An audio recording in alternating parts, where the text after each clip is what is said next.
Hi guys, it's C&NOnline here for yet another gaming review. Today we're reviewing a game from the folks over at Namco Bandai called Short Piece, Ranko Tsukigime's Longest Day, which for the review we'll be simply calling Short Piece.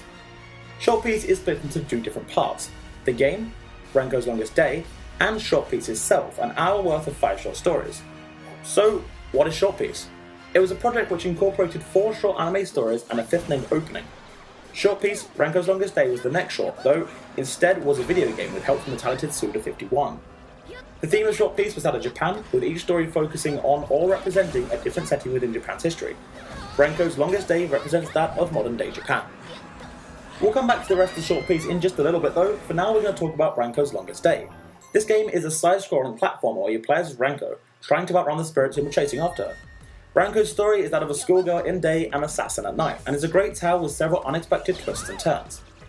The gameplay is pretty easy to get to grips with. To move, you simply hold right or left on the analog sticks, though as you do have spirits chasing after you at all times, you never really wanted to go back to the left. On top of moving, Ranko is able to use a gun, melee attack, jump, and hover. When an enemy is killed, you're able to cause chain reactions which can destroy other enemies nearby. Every time you kill an enemy, you build up an ammo for the gun, which Ranko has on her. So, what does this do? You may be thinking, well, you're able to shoot the spirits if they go onto the screen, pushing them back to the left of the screen and giving you more time to gain some distance from them. In short, that is the majority of gameplay in Ranko's Longest Day. There are boss fights where gameplay changes very slightly. For example, in one boss fight you progress from top to bottom as you escape the swords which rise from the ground. Here comes the key issue with Short Piece. The game sadly lives up to the short part of its name. The game is a ton of fun and has an interesting plot attached to it, which is a worthwhile and great experience. Sadly, the game has under 20 short-paced levels, each lasting about 5 minutes each, with taking only an hour for us to finish the game, including all the cutscenes. Though while the game is short, it's not the only focus of the game itself. There are indeed the 4 short films, with the 1 short representing as an opening on the disc as well, lasting about an hour in itself in total.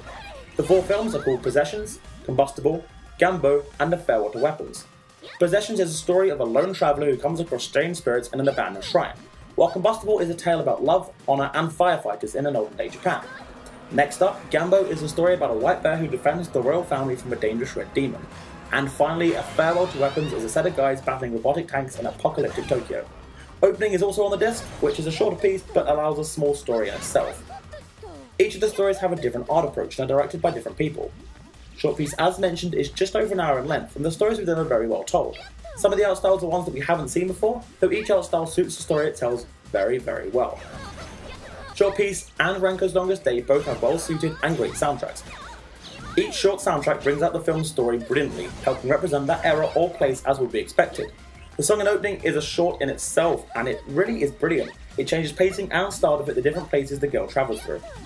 So let's now take a look at the positives and the negatives. Positives: great stories representing different parts of Japan's history and also the modern day. A brilliant art styles for each film, which each suits their respective story, and a great soundtrack for both the game and the film. Now onto the negatives. Gameplay has little to none replayability, and the gameplay aspects are sadly very short.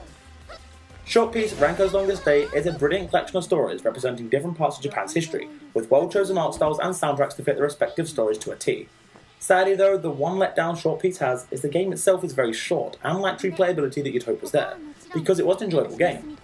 For the average retail price of around £35, it's a fair amount to ask for such a short game. Though while it may be a tad expensive, it does include the 4 shots on the disc, allowing you to watch all the Short Piece alongside the game. With your typical Blu-ray costing around £15 though, it's still a bit expensive for what you're getting. Now let's clarify, the game is definitely worth picking up because of how well told the stories are and fun and enjoyable the game is.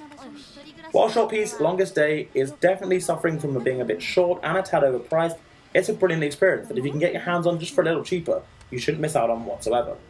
For these reasons, we're giving Short Piece Ranko's Longest Day a C&N score of 3 out of 5.